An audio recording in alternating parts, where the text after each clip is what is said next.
አጫሉን በመግደል ጀዋርን በማሰር ነበቀለን በማሰር የኦሮሞ የፖለቲካ መሪዎችን በሙሉ በማሰር የኦሮሞን ህዝብ አንገት ለማስደፋት ብለው በአደባባይ በኦሮሞ ህዝብ ላይ ያውን በራሱ ከተማ በፊንፊኔ ላይ ለጨፈሩበት ሰዎች ሬዚሊየንስ ነው አለን አልሞትንም ዱጉመቲ አመጅራ ማለት እንችላለን አለን በትክክል የአብይን የዘራት ፊቡድን ምናመሰግንበት ምንም ምክንያት የለም በታሪኳ ታይቶ የማይታወቅ የዘር ማጥፋት ወንጀሎችን የጭካኔ ተግባራትን ያስፈጸመ በክህደት የውጭ ኃይሎችን ጠርቶ በአገሩ ህዝብ ላይ ያዘመተ ምንም ከፖለቲካ ጋር ግንኙነት የሌላቸው ንጹህ ዜጎች በግፍ ተገድለዋል በጅምላ ተፈጅተዋል ቤት ተቃጥሎባቸዋል ብዙ ነገር ሆነዋል በማንኛውም መስፈርት ግን አብይ አህመድ ወንጀለኛ ነው ኦህዴድ ሙሉ በሙሉ የአብይ እርካብ አይደለችም አብይ ኦህዴድን ያዘው በማስፈራራትና በመግዛት ብቻ እንጂ አንድም ቀን ኦህዴድ ደግፈው አጣቀ ለማ ከወጣ ቀን ጀምሮ ለጀዋር ይቀርባል አብዛኛው ኦህዴድ በነፍጠኛና በወያኔ እጅ ከምንጠፋ በጀዋር እጅ ብንሞት ይሻለናል ለዛ ነው ለረጅም ጊዜ የኦህዴድ ሰዎች ጀዋር ይፈልታል ጀዋር ይለቀቃል ምናምን የሚል ፕሮፓጋንዳ ሲረጩ የነበረው ማለት ነው መደመር አናሊቲካሊ ምንድነው ማንንም ሰው ሊነግረን አይችልም ራሳቸው የብልጽግና ሰው አንድ ወጥቶ የሚከራከር ካለ ለመከራከር ዝግጁ ነኝ የለም ለዛ ነው አብይ ሲመጣ አህዳዊነት የመጣው ለራሳቸው ክልልም አልበጁም ያው ዛቀማንት አገው ወሎ ሲጨፈጭፉ ነው የሚውሉት የእብደት አገር ነው የእልቂት አገር ነው ሰላማዊ ሰው በየመንገዱ በየጎዳናው ነው ሲገሉ የሚውሉት የከሸፉ የሞቱ ነገስታትን ሪሃቢሊቴት ሲያደርጉ የከረፋ የግፍ ክምር ያደራጁ ነገስታትን ውብ አድርገው ሲስሏቸው በአርት በኩል ማለት ኤስቴቲሳይዜሽን ኦፍ ፖለቲክስ ሲጀምሩ የነበረው ነገር የታሪክ ጦርነት ነበር it was a history war ይሄ ነው በሲዳማ ህዝብ ላይ በኢሳት ምናምን የሚዘመተው ዘመቻ ሲዳማ ህዝብ ላይ እንደ ህዝብ በተለያዩ የደቡብ ክልል ህዝቦች ላይ እስከ ዛሬ ድረስ ጉራፍርዳ ምናምን ቤኒሻንጉል ጉሙዝ መተከል ምናምን ይያሉ ጨፍጭፈው ጨፍጫፊው ተፈናቀልኩ ብሎ የሚጮህበት አካባቢ ማለት ነው የዓለም የምሁራን ማህበር ተሰብስቦ የአብይ አህመድ መንግስት የመጥፎው የመጨረሻ ክፉ የሆነ የአገረ መንግስት መራሄ መንግስት ነው የሚለው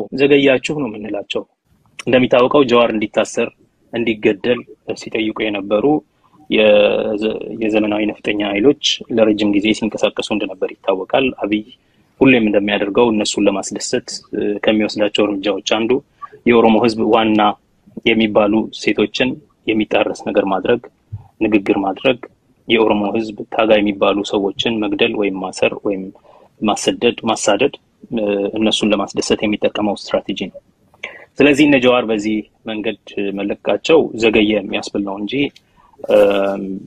የሚያስገርም ነገር አይደለም እነ ጀዋር ከመለቃቀቸው ጋር ተያይዞ በጣም ብዙ ሰው መደሰቱ ደግሞ እንደምታውቂው ኤኒ ታይም ለግድያ ጥቃት የተጋለጡ ናቸው ተብሎ ስለሚፈራ ብዙ ፎይታ ነው ለብዙ ሰው ምክንያቱም እንደምታውቂው የግድያ ሙከራ ተሞክሮበታል ከዚህ በፊት ኢቭን አሁን የትግራይ መከላከያ ኃይልና የኦሮሞ ነጻነት ጦር ባደረገው የተቃውሞ የመከላከል እርምጃ አዲስ አበባ ሊገቡ ይችላሉ ተብሎ በተገመተበት ደብረ ብርሃን አካባቢ ደርሰው በነበረ ጊዜ የኤርትራ የደህንነት ኃይሎች እነዚህን ሰዎች በሙሉ የፖለቲካ እስረኞች እነ ጀዋርን ብቻ ሳይሆን ሌሎችን ለማስወገድ በሙሉ ለመግደል ማለት ነው ለመረሸን እንቅስቃሴ ይጀምራሉ ይሄንንም በማድረግ ወያኔ ነው የገደላቸው ለማለት ዝግጅት ነበር so ሁሉ ቀን በጭንቀት ነበር የኦሮሞ ህዝብ የሚባነው የሚነቃው ስለዚህ እነ ጀዋር መፈታታቸው I think ለብዙ ሰው እፎይታን ይሰጣል now እነ ጀዋር መፈታታቸው ለኦሮሞ ህዝብ የትግል ግብ ደርሷል ማለት ነው ወይ እሱ ሌላ ደረጃ ጥያቄ ነው የተባለው የእነ ጀዋር መፈታት እኔ እንዳልኩሽ ግሩም ነገር ነው መደረግ ያለበት ነገር ነው መከሰስ ያልነበረባቸው ሰዎች ናቸው የፖለቲካ ጨዋታ እዛ ውስጥ የከተታቸው ትራፕ ያደረጋቸው ሰዎች ናቸው አሁን መለቀቃቸው አግባብነት ያለው ትክክለኛ እርምጃ ነው ስለተለቀቁ አብይንም እናመሰግንበት ምክንያት የለም ምክንያቱም መጀመሪያውኑ መያዝ የለባቸው መጀመሪያውኑ መያዝ አልነበረባቸው የአብይን የዘራት ፊቡድን እናመሰግንበት ምንም ምክንያት የለም ካለም ምን ከሰው ብዙ ነገር አለ አንድ አመት ከ7 ወር እነዚህ ሰዎች ለምንድን ነው ያሰረው እነዚህ ሰዎች የፖለቲካ ስልጣን መያዝ የሚችሉ ሰዎች ናቸው ምርጫ ቢኖር ኖሮ አገርን ከጦርነት መከላከል የሚችሉ ሰዎች ናቸው በግላቸው የደረሰባቸው ብዙ ኪሳራ አለ መክሰስና ተጠያቂ ማድረግ ይችላሉ በብዙ ደረጃ ስለዚህ ልናመሰግነው አይደለም ነገር ግን እፎይታ አለ በጣም ብዙ ሰው ሊገድላቸው ይችላል የሚል ፍርሃት ስላለው አሁንም ከዛ የግድያ ጥቃት ጥላ ያመለጡ ስላይደለ በጣም ብዙ ሰው ተፈተዋል ሲባል ሪሊፍ እፎይታ ተሰምቶታል ሁለተኛ የኦሮሞ ህዝብ ጠላቶች ደግሞ በየቀኑ እነ ጀዋር ቆመው በመሄዳቸው በህይወት በመኖራቸው ጥርሳቸውን የሚነክሱ ብዙ ሰዎች ነበሩ እና እነሱንም ይሄው ተፈቱ። ምን ታመጡ እንግዲህ ይሞታል። ብዙ ትንቢት ተነግሯል እኮ ጀዋር እንዲህ ይሆናል እንደዛ ይደረጋሉ እነዚህ ለነዛ ሁሉ ምላሽም ስለሆነ በኦሮሞ ህዝብ ዘንድ እነሱን አስረው አጫሉ ሞቷል ጀዋር ይቀራል ብለው የጨፈሩ ሰዎች በአደባባይ የደነሱ ሰዎች አሉ። ውስኪ የተራጩ ኦፒዲዎች አሉ። እነ ጀዋር ታሰሩ ለታ አይነከ የመሰሉንን አስገባናቸው ተብሎ ጭፈራ ተደርጓል። በኦፒዲዮ ሙሉ የመንግስት ባለስልጣን ውስኪ ተራጭተዋል። ለነሱ ዛሬ ያ ድርጊት ምንድነው ከተባለ ለኦሮሞ ህዝብ ናሽናል ሂዩሚሊዬሽን የኦሮሞን ህዝብ አንገት ለማስደፋት ለማሸማቀቅ ተብሎ የተወሰደ እርምጃ ነበር። ለዛ ሁሉ ምላሽ ነው አሁን የጀዋር በህይወት መውጣት የነበቀለ በህይወት መውጣት። ኦፍ ኮርስ አብዛኛው የኦሮሞ የፖለቲካ አመራር አሁንም በእስር ነው ያለው። ሁሉም ቢወጡ ኖሮ ደስታችን ሙሉ ይሆናል። ሁሉም አልወጡም። በ50,000 ድረስ የሚደርሱ እስረኞች አሉ። እነዚህ በጣም የሚታወቁ የፖለቲካ ተሳታፊዎች ናቸው። ምንም ፖለቲካ ውስጥ የሌሉ ምስኪን ግለሰቦችና ዜጎች በየእስር ቤቱ በየአፈና ጣቢያው ይማቅቃሉ። ምንም ከፖለቲካ ጋር ግንኙነት የሌላቸው ንጹህ ዜጎች በግፍ ተገድለዋል፣ በጅምላ ተፈጅተዋል፣ ቤት ተቃጥሎባቸዋል፣ ብዙ ነገር ሆነዋል። ያ ሁሉ ስላለ ደስታችን ሙሉ አይደለም። ነገር ግን አጫሉን በመግደል ጀዋርን በማሰር ነበቀለን በማሰር የኦሮሞ የፖለቲካ መሪዎችን በሙሉ በማሰር የኦሮሞን ህዝብ አንገት ለማስደፋት ብለው በአደባባይ በኦሮሞ ህዝብ ላይ ያውን በራሱ ከተማ በፊንፊኔ ላይ ለጨፈሩበት ሰዎች ሬዚሊየንስ ነው አለን። አልሞትንም ዱግመቲ አመጅራ ማለት እንችላለን አለን በትክክል። ከዛ አንፃር የህዝቡ ደስታ I will completely understand እፎይታን ይገልጻል። አንደኛ ግማሽ ደስታን ይገልጻል። ግን ግማሽ ደስታው ምንድነው? ልትሰብሩን ልታጠፉን የኦሮሞን ህዝብ አይን ልታጠፉ መሪዎቹን ልትሰውሩ የሞከራችሁት ሰዎች አልተሳካላችሁ ለማለትና ለዛ ምላሽ ስለሚሰጥ ነው። አንዳንድ ሰዎች እንደውም ሴሌብሬት እናድርግ ሲሉ ነበር። ምን ነው ሴሌብሬት ምን እናደርገው በእግዚአብሔር ተብሎ መለስ ሲሉ ነው እንጂ የተውት ሲሉ ነበር። እኔ እሱንም ቢያደርጉ ይገባኛል። እነሱን አስረው ሴሌብሬት ያደረጉ ጠላቶች ስላሉ እነሱን አስረው በአደባባይ በኦሮሚያ ላይ የጨፈሩ ዜጎች ስላሉ ለነሱ ምላሽ ለመስጠት እንደዚህ ቢባል ይገባኛል እረዳለሁ ለማለት ነው። ይሄ የህዝቡ ውስጥ ያለውን የስነ ልቡና መጎዳትን በሚመለከት የምንናገረው ነው ማለት ነው። እስካሁን ድረስ የተፈቱት የኦሮሞ ፌደራሊስት ኮንግረስ አባላት ብቻ ናቸው ማለት መሪዎች ናቸው። ሙሉ በሙሉ በሚባል ደረጃ የኦሮሞ ነጻነት ግንባር መሪዎች አሁንም እስር ቤት ናቸው። ይሄ ምን ማለት ነው? የተወሰነውን ኦሮሞ በቃ አሁን ከእፎይታው ጋር ተያይዞ ወደ ቤቱ እንዲገባ ብሶቱን እንዲረሳ እና ኮኦፕት ለማድረግ ይጠቀምበታል። ሌሎቹን ጽንፈኛ ናቸው ብሎ ነጥሎ እንዲመታ ያደርጋል።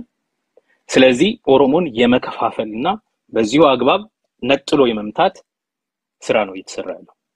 ስለዚህ በዋናነት የሚነሳው ጥያቄ ግን አሁንም ግልጽ ያልሆነው ነገር የተፈቱ ለመፈታት በነበረው ዋዜማ ውይይት ምክክር ነበር ወይ?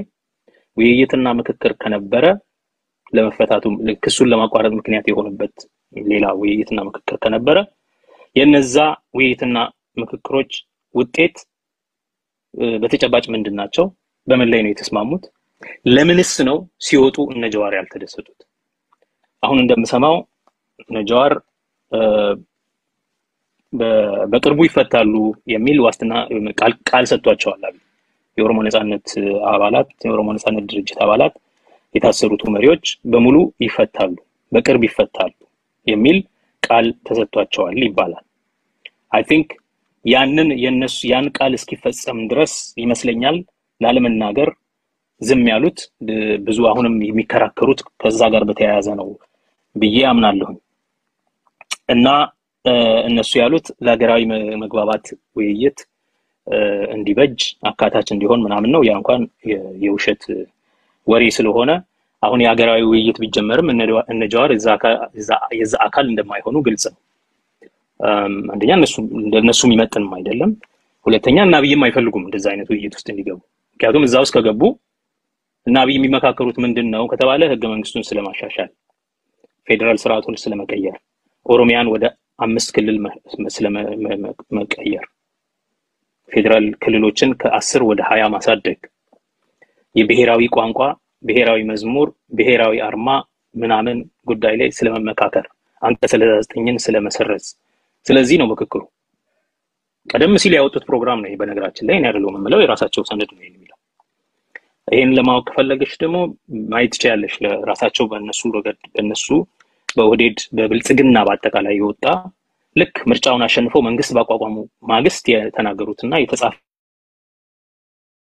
ሰነድ ብሔራዊ መግባባትን ብሔራዊ መግባባት ነው የሚሉት እነሱ። ኢትዮጵያ ብሔራዊ መግባባት ሊኖራት አይችልም። ሀገራዊ መግባባት የሚባል ነገር ሊኖር ይችላል ይሆናል በወግ ከተሰራ። ብሔራዊ መግባባት ሊኖር እንዲችል እነዚህ ጉዳዮች ላይ መወያየት አለብን። ከነማን ጋር ነው የሚወያዩት? እዛው ፓርላማ ካሉትና በተውሶ ህዝብን በመናቅ ስልጣን የተሰጣቸውና ኢዜማ ምናምን ማለት ነው። ህዝብ በራሳቸው በውሸቱ ምርጫ ተሸንፈዋል ተብለው የተጣሉ ፓርቲዎችን መልሰው ስልጣን ሰጥተዋቸዋል። አብንንም ኢዜማን ከኢዜማ አብን እና እናት ፓርቲ ምናምን የሚባሉ አንዳንድ ሸቀጣሸቀጥ ፓርቲዎች አሉ። ከነሱ ጋር ቁጭ ብዬ እነጋገራለሁ ነው የሚለው።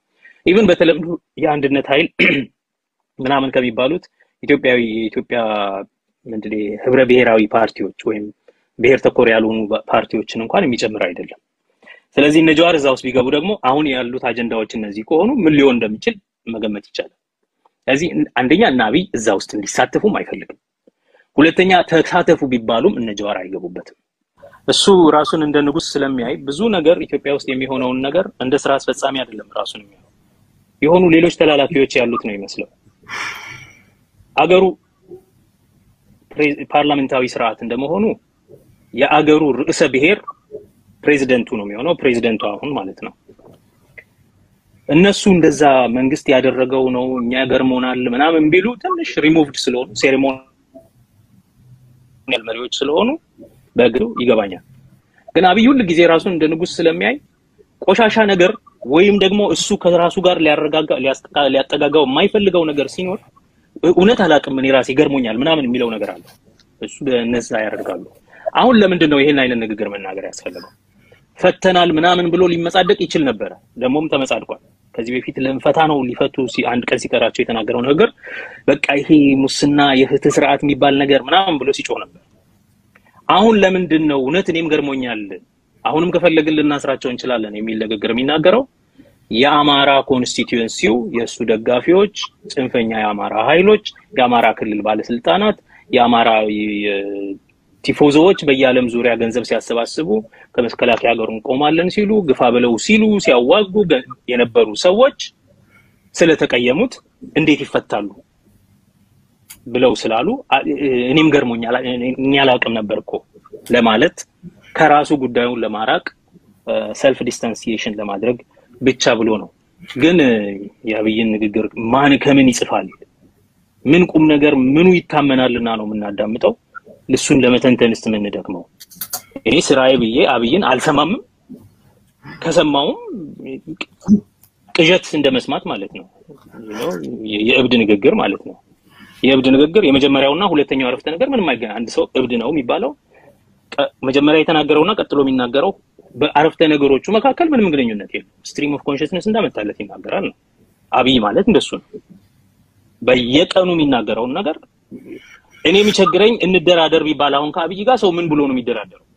በየትኛው ነገር ስምህ አብይ ነው አይደለም ብትዩ የተለያየ መልስም ሊነግርሽ ይችላል። ሰው እንደሚባለውም አብዮት አብይ ይነበር ነው።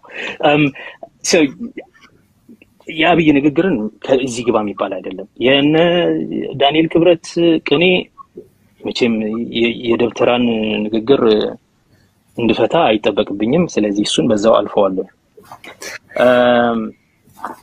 የአማራ ክልል ህዝብ ቁጣ እና የአማራ ሊቃን ቁጣ የአማራ ክልል ህዝብ ሰልፍ መውጣት ምናምን ያው ይሄ የደረጀ ኢትዮጵያን ብሔር ብሔረሰቦችና ህዝቦች ሌሎቹን ህዝቦች የመጥላት እና እኛ በምንፈልገው መንገድ ማየት ማንፈልጋቸው ሰዎች መሞት አለባቸው፣ መጥፋት አለባቸው፣ መታሰር አለባቸው፣ እኛ የምንፈልጋቸው ሰዎች መንገስ አለባቸው የሚሉ ሊቃን ያስፋፉት ፕሮፓጋንዳ ስለሆነ እነሱ የጠሩት ሰልፍ ስለሆነ ይሄ ማህበረሰባዊ ጽንፍ እየያዘ ያለ በፊት የአንዳንድ ጽንፈኛ ሊቃን የድርጅቶች የአመራር ሰዎች ሐሳብ የነበረው ነገር በህዝብም በስፋት እየተንቀሳቀሰ መሆኑን የሚያሳይ ነው። ግን ይሄም ብዙ እዚህ ግባ የሚባል አይደለም። ጽንፈኞቹ መሸነፋቸውን ሲያውቁ ሹክክ ብለው የሚቀጥለው ባለስልጣን ስር ነገ ጀዋር መንግስት ቢሆን የጀዋር ተሰላፊ ስለሚሆኑ እነሱ ሹክክ ብለው መንግስት ሲሆኑ ኮት ቀይረው ይሄኛውም ህዝብ ወደ አምሮ ይመለሳል። ብዙ የሚባልለት ነገር አይደለም እና ትንሽ ባለፉት 3 አመታት ይሄንን ህዝብ ጽንፈኞች ነግሰውበት አሳብደውታል። ማለት ልክ ትራምፕም ደጋፊ እንደኖረው ማለት ነው። ቤተመንግስት ሄዶ የሚወር በጉልበት በዲሞክራሲያዊ ሀገር በህግ ስርዓት በሚተዳደር ሀገር ውስጥ ቤተመንግስት ካልተመረጠ ቤተመንግስት በጉልበት እንገባለን ብለው እንደሄዱት ማለት ነው። ሶ ይሄ ነው የእብደት ፖለቲካ መጨረሻው። ቤተመንግስቱ ለራሱ አላማ የውሸት ብሶትን ይቀሰቅሳል። ለብሶቱ ስኬፕ ጎት ይፈልጋል። እነከሌ ናቸው ይበደሉ ያስብለዋል ያንን ህዝብ። ከዛ እነከሌን ሂድና ጨፍጭፍ ይለዋል። ስለዚህ ባለፉት 27 አመታት ብሶት አለ። ለብሶትህ መነሻው ህወሓትና ኦነግ ናቸው። ስለዚህ ኦሮሞንና ትግሬን ጨፍጭፍ የሚል ይሄ ነው መፍትሄው የሚል የፖለቲካ ፎርሙላ ለህዝቡ በፕሮፓጋንዳ ሲረጩ ነው ያሉት። ሳያፍሩ ነው የሚናገሩት። አሁን በየሚዲያውም ጭምር ይሄንን ደብድበናል፣ ይሄን አውድመናል። አሁን በቀደምለት ጀነራሎች ሊሸልም ተሰብስበው በሚዲያው በቴሌቪዥን ማለት ነው አልሜዳን ደብድበን እንደዚህ ያወደመው አየር ኃይል ነው፣ መስፍን ኢንጂነሪንግን ደብድቦ ያወደመው አየር ኃይል ነው እያሉ ያለ ምንም መከልከል ነው ይሄንን የሚያወሩት። I don't think የናዚ ፓርቲ ፖለቲከኞች ፕሮፓጋንዲስቶች እንደዚህ ያለ ነገር ለህዝባቸው ላይቭ የሚያስተላልፉ አይመስለኝም። እና ይሄ እብደት ውስጥ ያለ